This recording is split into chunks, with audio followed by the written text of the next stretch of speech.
سوال کیپٹن اصاف احمد ومبلڈن کا ہے. انہوں نے سوال بھجوایا ہے، کیا حضرت مسیح علیہ السلام جی ہیں یہاں موجود؟ یہ آج موجود نہیں ہے. صبح انہوں نے ٹیلی فون کیا تھا، پچھلی اردو سیشن میں آئے تھے اور انہوں نے داڑھی والے جی وہ یہاں بیٹھے ہوئے تھے، یہاں بیٹھے تھے.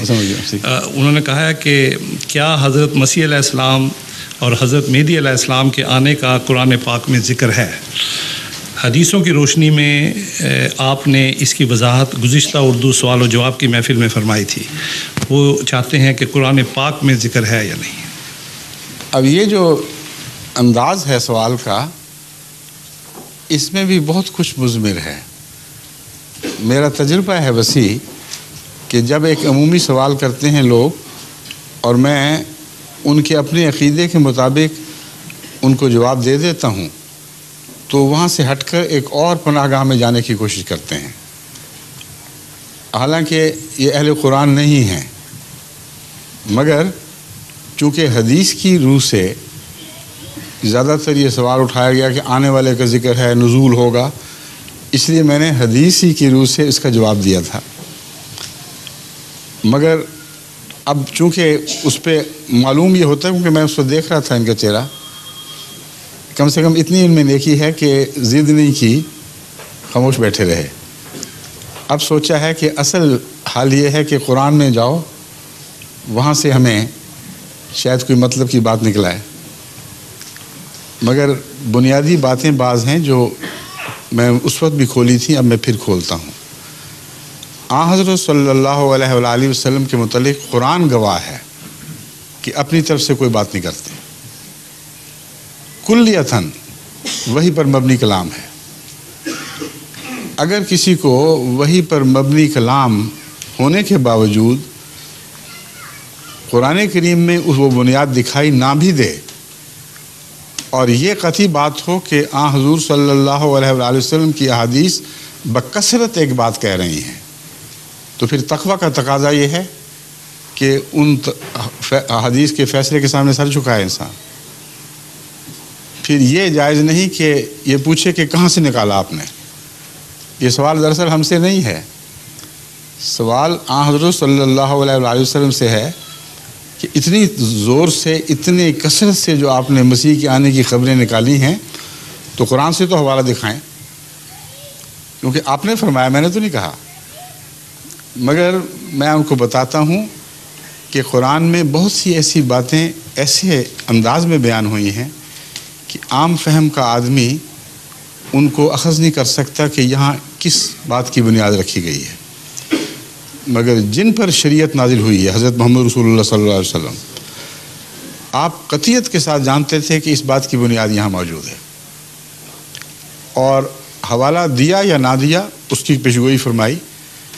اور پیشگوئی جب 100% یقینی طور پر پوری ہوئی اور آپ کے زمانے کے 1200 سال کے بعد پوری ہوئی، تو پھر کسی کو یہ حق نہیں ہے کہ یہ کہے کہ اپنی طرف سے باتیں کہی تھیں. اس کی ایک مثال دجال کی ہے. دجال کا نام قرآن شریف سے نکال کے دکھا دیں، کوئی ذکر ہی نہیں ملتا. ذکر ملتا ہے مگر اس نام کے ساتھ نہیں. دجال کے متعلق جب حضرت صلی اللہ علیہ وسلم سے سوال ہوا کہ یا رسول اللہ، آپ نے اتنا ڈرایا ہے دجال سے، یہاں تک کہ فرمایا کہ کوئی دنیا میں نبی ایسا نہیں آیا جس نے اپنی قوم کو دجال سے نہ ڈرایا ہو، ہم کیسے بچیں گے اس سے؟ آپ نے فرمایا سورہ کہف کی پہلی 10 آیات اور آخری 10 آیات کا مطالعہ کرو، اور ان آیات میں مسیحی عقیدے کے توحید سے شرک کی طرف مائل ہونے کا ذکر ہے آغاز میں، اور آخر میں ان کی دنیاوی ترقی کا ذکر ہے. تو اگر دجال کا ان باتوں سے تعلق نہیں تھا تو حضور صلی اللہ علیہ وآلہ وسلم یہ کیوں فرماتے ہیں کہ ان 10 آیات پہلی اور آخری کی تلاوت کیا کرو اور رات سونے سے پہلے پڑھ لیا کرو، تمہیں سمجھ آ جائے گی. لیکن اب آپ دوبارہ پڑھ کے ان کو دیکھیں، حیران ہو جائیں گے کہ بین ہی نشاندہی ہو گئی ہے، اور حدیثیں جتنی ہیں وہ اسی طرف اشارے کر رہی ہیں. کیونکہ دجال کی حدیثوں میں ہر جگہ فرمایا کہ مسیح نازل ہوگا، وہ صلیب کو توڑے گا، دجال کو قتل کرے گا اور سور کو قتل کرے گا۔ اب صلیب اور سور یہ دو لفظ اکٹھے بولے جائیں تو کون سی قوم دنیا میں سامنے آئے گی؟ اور وہ جن کا متا عیسیٰ علیہ السلام ہو۔ ظاہر بات ہے کہ حضرت صلی اللہ علیہ وآلہ وسلم نے یہ ساری باتیں کھولی اور قرآن سے لیں۔ اس لیے مسلمان کا فرض ہے کہ ایسی حدیثیں جو آئندہ کی پیشگوئیوں سے تعلق رکھتی ہوں پوری ہو جائیں، وضاحت کے ساتھ پوری ہو جائیں۔ اس کے بعد یہ بحث نہ اٹھائے کہ محمد رسول اللہ نے کہاں سے نکالی تھی، بلکہ عقل استعمال کرے، خود دیکھے، ڈھونڈے تو اس کو ضرور مل جائے گی جگہ۔ اب امام مہدی نام رکھیں یا مسیح رکھیں نام، ہمارے نزدیک ایک ہی وجود کے دو نام ہیں، اور اس کی بنیاد احادیث کی روح سے ابن ماجہ جو صحاح میں سے ایک صحیح کتب ہے اس کی یہ حدیث ہے، لل مہدی الا عیسیٰ۔ اصل میں عیسیٰ کے سوا کوئی مہدی نہیں ہوگا، ایک ہی شخص کے دو ٹائٹل ہیں۔ اس نقطہ نگاہ سے دونوں پیشگوئیاں قرآن کریم میں وضاحت کے ساتھ موجود ہیں۔ ایک آنے والا ایسا آئے گا جو حضرت محمد رسول اللہ صلی اللہ علیہ وآلہ وسلم کی کامل نمائندگی کرے گا، اتنی کامل نمائندگی کہ گویا اس کا نام محمد رکھا گیا۔ یہ پیشگوئی سورہ جمعہ میں موجود ہے اور اتنی کھلی کھلی ہے کہ کوئی معمولی عقل اور فہم کا آدمی بھی اس کو مس نہیں کر سکتا۔ لیکن اس پر مزید یہ تائید کہ خود حضور اکرم صلی اللہ علیہ وآلہ وسلم نے اس کی یہی تشریح فرمائی کہ یہاں ایک آنے والے کی خوشخبری ہے، اس کے مقاصد بیان ہوئے ہیں، اس کا زمانہ بتایا گیا ہے، اس کی قوم کے احوال بتائے گئے ہیں۔ تو جہاں قرآن اور حدیث میں سے بھی بخاری کی حدیث دونوں یوں اکٹھے ہو جائیں جیسے انگلیوں میں پیوست ہو جاتی ہیں، تو اس کے بعد پھر فرار کی کون سی گنجائش رہ جاتی ہے؟ وہ آیت یہ ہے، اعوذ باللہ من الشیطان الرجیم، بسم اللہ الرحمن الرحیم، هو الذی، یعنی پہلی آیت چل رہی ہے، یہاں سے جو متعلقہ مضمون شروع ہوتا ہے، هو الذی بعث فی الامیین رسولا منہم یتلو علیہم آیاتہ ویزکیہم وَيُعَلِّمُهُمُ الْكِتَابَ وَالْحِكْمَةَ وَإِنْ كَانُوا مِنْ قَبْلُ لَفِي ضَلَالٍ مُبِينٍ۔ وہی اللہ ہے جس نے اپنی طرف سے ایک ایسا رسول مبعوث فرمایا جو انہی لوگوں میں سے تھا، اور وہ کون لوگ تھے؟ امی، جاہل لوگ۔ انہی میں سے اٹھا اور ایسی کایا پلٹی کہ یتلو علیہم آیات ہی، ان پر وہ اللہ تعالیٰ کی آیتیں تلاوت کرنے لگا، اور تلاوت کے ساتھ پاک تبدیلیاں پیدا کرنے لگا، ان کا تزکیہ کر دیا، ان کے قلوب کی کیفیت بدل دی۔ جب تلاوت قرآن فرمائی، جب دلوں کو پاک کر دیا، تب وہ اس بات کے اہل ہوئے کہ علم سیکھ سکیں، اس کے بغیر علم نہیں سیکھا جا سکتا۔ دلوں کی پاکیزگی شرط ہے، وہی بات جو میں پہلے بیان کر چکا ہوں، جو دل جھوٹے ہوں ان کے اوپر کوئی حکمت کی بات کارگر نہیں ہوتی۔ علم سکھائے اور حکمت سکھائے، صرف علم بیان نہ کرے، جیسا کہ علماء بھی کہتے ہیں ہم نے بتا دیا یہ فتویٰ ہے، کوئی کہے بتاؤ کیوں ہے، کہتے جاؤ جہنم میں، تم انکار کرتے ہو اور تم کافر ہو گئے۔ رسول اللہ صلی اللہ علیہ وآلہ وسلم نے کبھی یہ طریقہ اختیار نہیں فرمایا، ایک دفعہ بھی۔ علم سکھایا، جب کسی نے پوچھا اس کا جواب دیا، تحمل اور پیار سے رافت کے ساتھ اس کے مضامین سمجھائے کہ یہ وجہ ہے، یہ خدا کا حکم یوں آیا ہے، اور ہر دفعہ دل کا سننے والے کا دل مطمئن ہو گیا۔ یہ وہ مضمون ہے جو سورہ جمعہ میں بیان فرمایا گیا۔ پھر فرماتا ہے اللہ تعالیٰ، یعلم الکتاب والحکمہ ان کانوا من قبل لفی ضلال مبین۔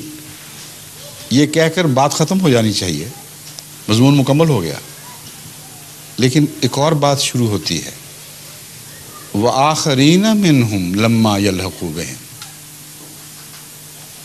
اسی رسول کو، کیونکہ باسط سوائے محمد رسول اللہ کے کسی کی مذکور نہیں ہے، کسی تیسرے شخص کا کوئی تصور ہی، کوئی دوسرے یا تیسرے کا تصور نہیں.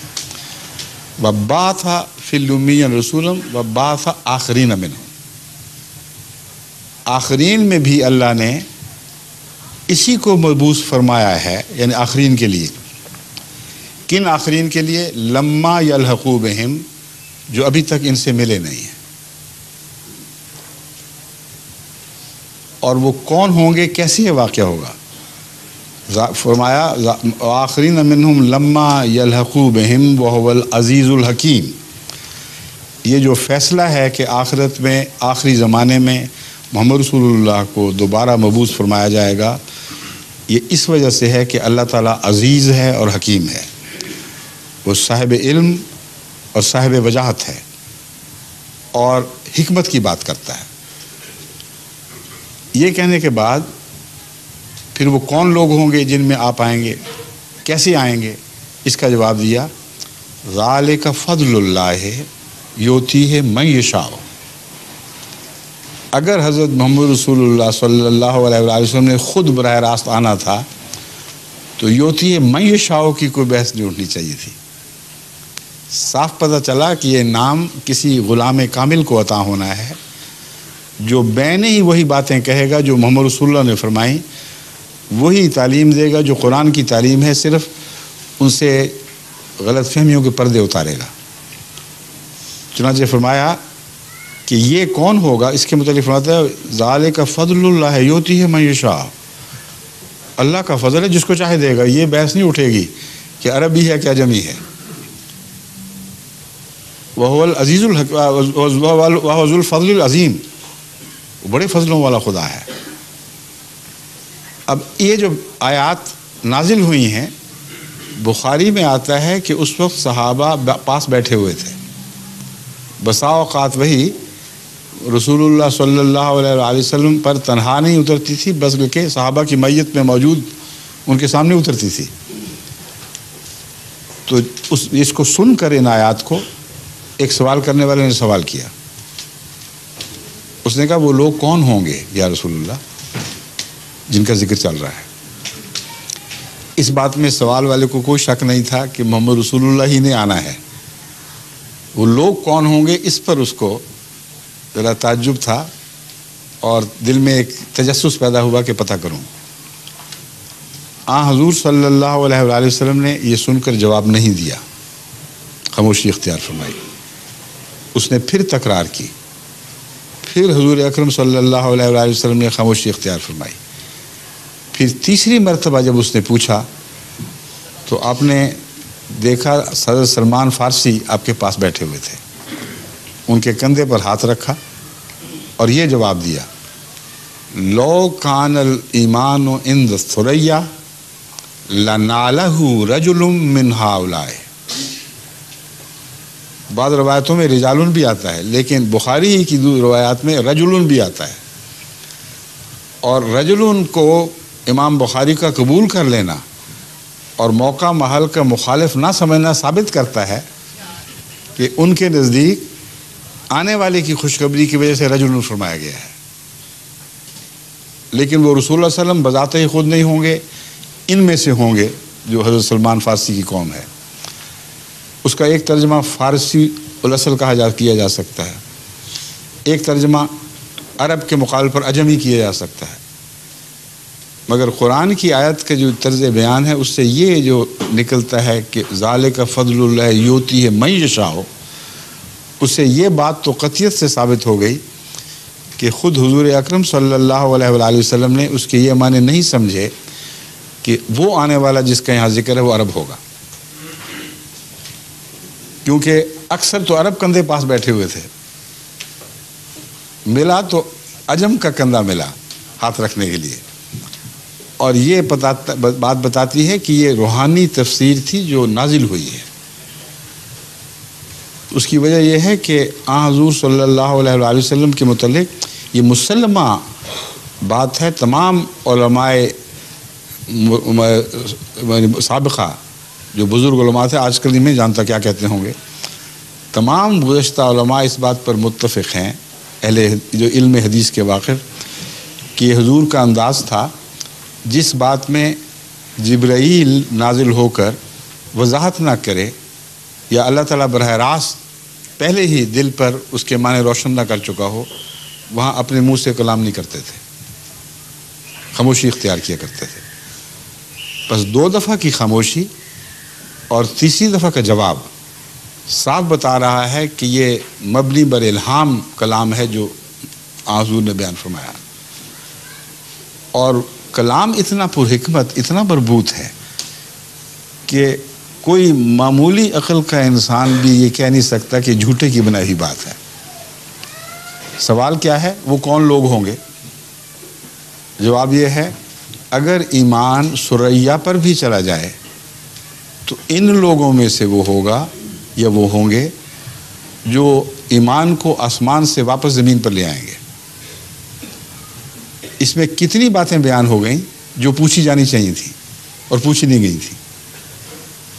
سوال یہ اٹھنا چاہیے تھا کہ یا رسول اللہ صلی اللہ علیہ وآلہ وسلم، آپ پر دین کامل ہو گیا، آپ کی کتاب آخری کتاب ہے، آپ آخری رسول ہیں، اور ہمیشہ کے لیے امت محمدیہ ایک جاری سکہ بن چکی ہے دنیا کے لیے، پھر یہ کیا قصہ ہے؟ کیوں کوئی آئے گا اور کیا کہے گا آگے؟ سب باتیں تو ہو چکی ہیں، تکمیل کتاب ہے، اتمام نعمت ہے۔ یہ سوال پوچھا جانا چاہیے تھا، اسی کا جواب دیتے ہیں۔ لو کان الایمان عند الثریا، کہ باوجود تکمیل شریعت کے، باوجود میرے دائمی رسول ہونے کے، پھر بھی ممکن ہے کہ دلوں سے ایمان اٹھ جائے۔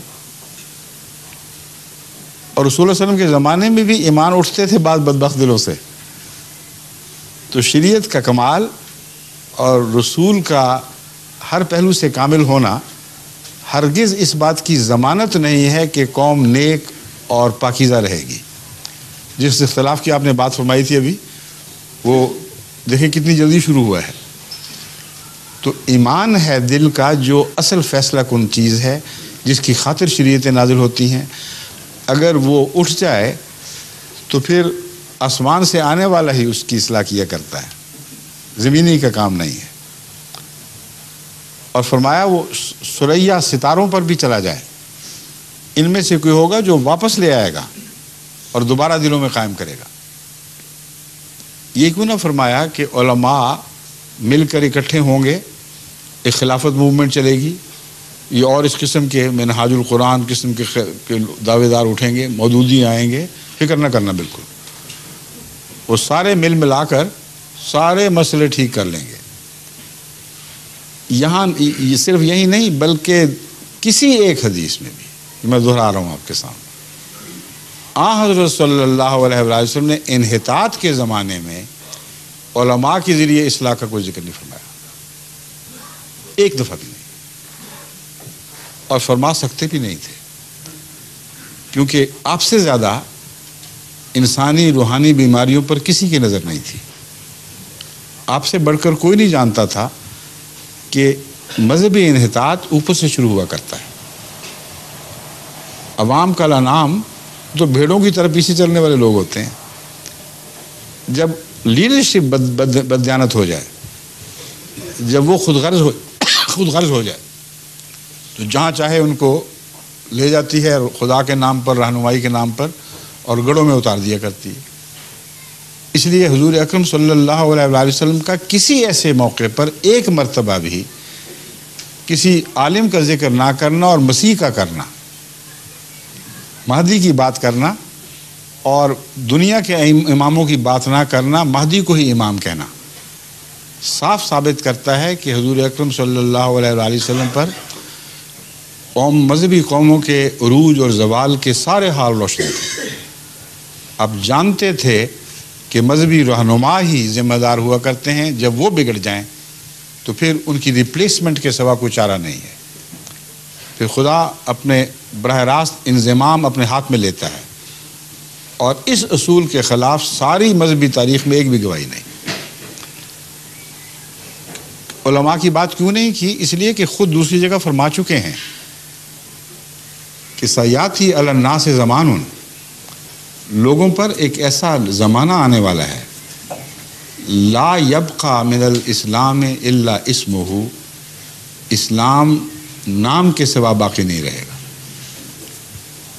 ولا یبقى من القرآن الا رسمہ، قرآن تحریروں کے سوا کچھ نہیں رہے گا، کہیں سونے میں لکھی جا رہی ہیں، کہیں فلاں وہ جو چوٹی کا کاتب ہے نئے نئے انداز سے لکھ رہا ہے، کبھی کوفی انداز سے، کبھی کسی اور سے، تحریروں میں بہت قرآن دکھائی دے گا، مگر تحریروں میں مساجد کی بات ہے وہ آباد ہونے کے باوجود ویران ہوں گی۔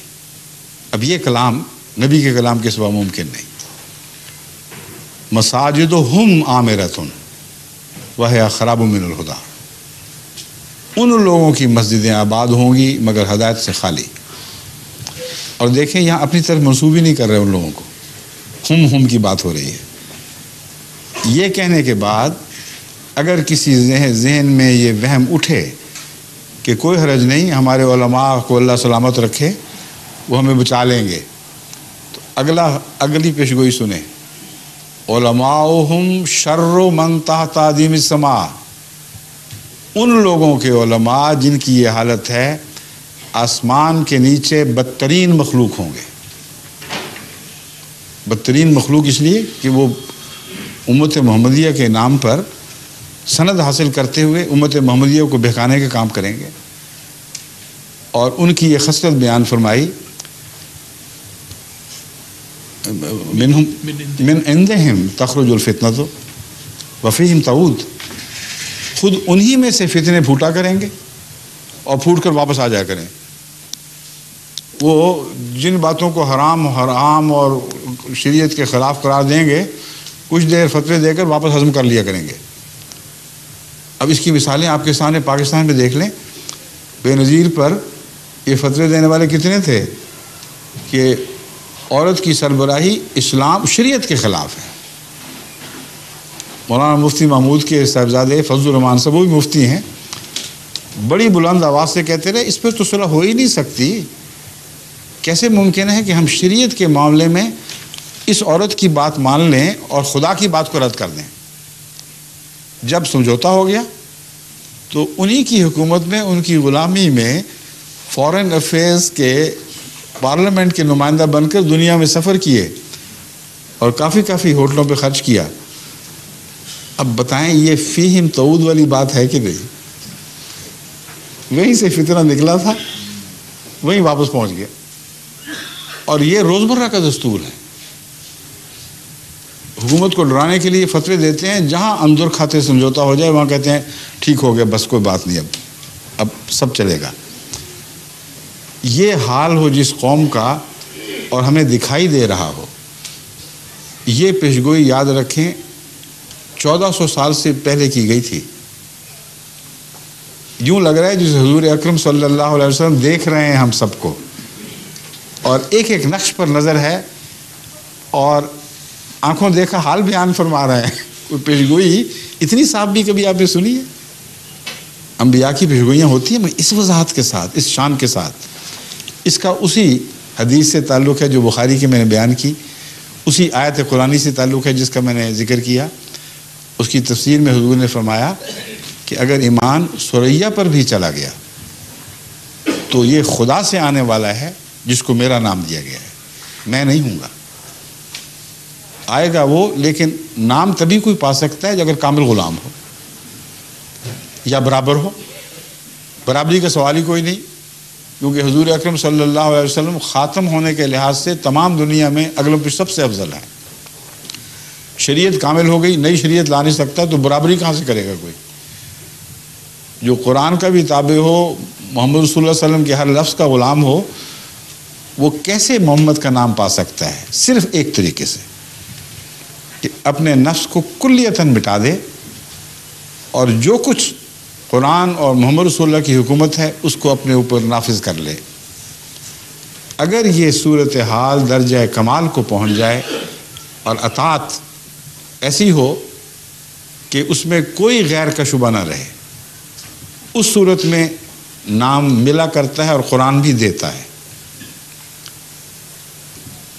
بالا ہستی کا نام برابری کی خاطر نہیں، کامل غلامی اور عجز کے، اس کے عجز کے انعام کے طور پر۔ رسول اللہ کو قرآن کریم میں فرمایا گیا ہے کہ جب آپ نے مٹھی چلائی، ما رمیت اذ رمیت ولکن اللہ رما، آپ نے مٹھی نہیں چلائی کنکریوں کی، محمد اللہ کہا، اللہ نے چلائی۔ دوسری جگہ بیعت کا ذکر کرتے ہوئے فرماتے ہیں اللہ تعالیٰ فرماتا ہے انما یبایعون اللہ، جو محمد رسول اللہ کی بیعت کر رہے ہیں وہ اللہ کی بیعت کر رہے ہیں۔ اور اس کو مزید کھولا، ید اللہ فوق ایدیہم، ان کے ہاتھوں پر اللہ کا ہاتھ ہے۔ تو کیا نعوذ باللہ من ذالک یہاں شرک اور برابری کی باتیں ہو رہی ہیں؟ سوال ہی نہیں پیدا ہوتا۔ غلامی کی انتہا بھی نام دے دیا کرتی ہے، اور خود سری کی انتہا سے بھی لوگ نام اپنا لیا کرتے ہیں۔ تو آنے والے کے متعلق جو قرآن کریم نے محمد رسول اللہ کی بعثت قرار دیا، یہ اس کے کالعدم ہونے کی وجہ سے اپنی طرف سے کچھ نہیں کہے گا، شریعت ہی کی غلامی کرے گا، محمد رسول اللہ کے فرمان ہی کو کھول کر لوگوں کے سامنے رکھے گا، اسی سنت کو جاری کرے گا۔ یہ وہ پیشگوئی ہے جو قرآن میں کھلے لفظوں میں موجود ہے۔ پھر مسیح کے لفظ میں بھی حضرت مسیح کا ذکر قرآن کریم فرماتا ہے، اور ایسے مسیح کا بھی ذکر فرماتا ہے ساتھ انہی آیات میں شروع میں ہی، جو بنی اسرائیل کے لیے ایک مثال اور نمونہ تھے۔ اور آگے جا کے فرماتا ہے وَإِنَّهُ عِلْمٌ لِلسَّاعَةِ، وہ قیامت کی بھی نشانی بنے گا۔ لِعِلْمُ لِلسَّاعَةِ وَإِنَّهُ لَعِلْمٌ لِلسَّاعَةِ، اور وہ یقیناً قیامت کی نشانی بن کے بھی آئے گا۔ تو قیامت تو آنے والی تھی جس کا ذکر کر رہے ہیں، اور مفسرین اور خود یہ علماء بھی جو یہ سوال اٹھاتے ہیں، یہ جب ان سے پوچھا جائے کہ مسیح آئے گا دوبارہ تو کیسے آئے گا، کہتے ہیں قرآن شریف دیکھ لو، علم للساعہ، اس کے آنے کے بعد قیامت جلدی آ جائے گی۔ تو آنے والے مسیح کا ذکر قرآن کریم میں موجود ہے، وہ ان کو نظر نہیں آتا۔ تو آن حضرت صلی اللہ علیہ وآلہ وسلم نے جو کچھ بھی فرمایا، اول تو کامل مومن کو یقین اور اعتماد ہونا چاہیے کہ قرآنی سند کے سوا آپ اپنی طرف سے کوئی بات نہیں فرماتے تھے، اس کا قرآن گواہ ہے۔ وَمَا يَنْطِقُ عَنِ الْهَوَىٰ إِنْ هُوَ إِلَّا وَحْيٌ يُوحَىٰ، یہ اپنے نفس سے کوئی بات نہیں کرتا، وہی کہتا ہے جو وحی کے ذریعے اس کو بتائی جا رہی ہے۔ اور دوسرے، جب آپ تفسر کریں تو ہر حدیث کو جو سچی ہو قرآن میں سے دکھایا جا سکتا ہے، لیکن انسان تقویٰ کے ساتھ کوشش کرے تو حل ہو جائے گا مسئلہ۔ پھر قرآن کریم میں ایک غلام نبی کا ذکر ہے۔ اب قرآن غلام نبی کی باتیں کرے اور آپ کہیں کہ ہمیں قرآن میں کہیں کوئی ذکر نہیں ملتا۔ اللہ تعالیٰ فرماتا ہے وَمَن يُطِعِ اللَّهَ وَالرَّسُولَ، سورہ نساء میں، جو بھی اللہ والرسول اور محمد رسول اللہ، الرسول جو ہے یہ باقی نبیوں کی بات نہیں کر رہا، اب یہ رسول جس کی ہم بات کر رہے ہیں، جو بھی اللہ اور اس رسول یعنی محمد رسول اللہ کی اطاعت کرے گا، کیا ہونا چاہیے؟ اس پر سزا ملنی چاہیے۔ کیا غیروں سے جنہوں نے دوسرے انبیاء کی اطاعت کی ان سے کم درجہ ملنا چاہیے؟ یا کم سے کم برابر تو ہو نا، کم کا تو سوال ہی نہیں پیدا ہوتا۔ اس مضمون کو سمجھ کر آگے آیت پڑھیں تو سارا مسئلہ کھل جاتا ہے۔ فرمایا وَمَن يُطِعِ اللَّهَ وَالرَّسُولَ فَأُولَٰئِكَ مَعَ الَّذِينَ أَنْعَمَ اللَّهُ عَلَيْهِمْ، اب بس یہی وہ لوگ ہیں جن کو انعام نصیب ہوں گے، ان کے سوا اب کسی کو انعام نہیں ملے گا۔ تو ایک تو یہ جو باقیوں کو فارغ کر دیا اور حضرت محمد رسول اللہ صلی اللہ علیہ وآلہ وسلم کو انعام حاصل کرنے کے لیے تنہا وسیلہ قرار دیا، بہت بڑی شان ہے، یہی خاتمیت کا معنی ہے۔ سب کے چشمے بند، آپ کا چشمہ جاری۔ اور اگلی آیت سنیں وہ کس طرح کھولتی ہے مضمون کو۔ انعام پانے والے ہوں گے کون؟ من النبیین، نبیوں میں سے، والصدیقین، صدیقوں میں سے، والشہداء، شہیدوں میں سے، والصالحین، اور صالحین میں سے، وحسن اولئک رفیقا۔ کیا ہی اچھی کمپنی ہے۔ اس امت کے محمد رسول اللہ کے غلام اس صحبت میں شرکت کریں گے، نبی بھی ہوں گے، صدیق بھی، شہید بھی، صالح بھی۔ تو اب اس قرآن کی آیت کو کہاں لے جائیں گے؟ بس قرآن کریم تو کھول کر ان سب باتوں کو بیان فرما رہا ہے، صرف تعصب سے پاک ہو کر تقوی کے ساتھ مطالعہ کی ضرورت ہے۔ اگر صاف دل سے کوئی مطالعہ کرے تو ایک دو آیات ہی کافی ہو جاتی ہیں۔ ٹھیک ہے، شکریہ۔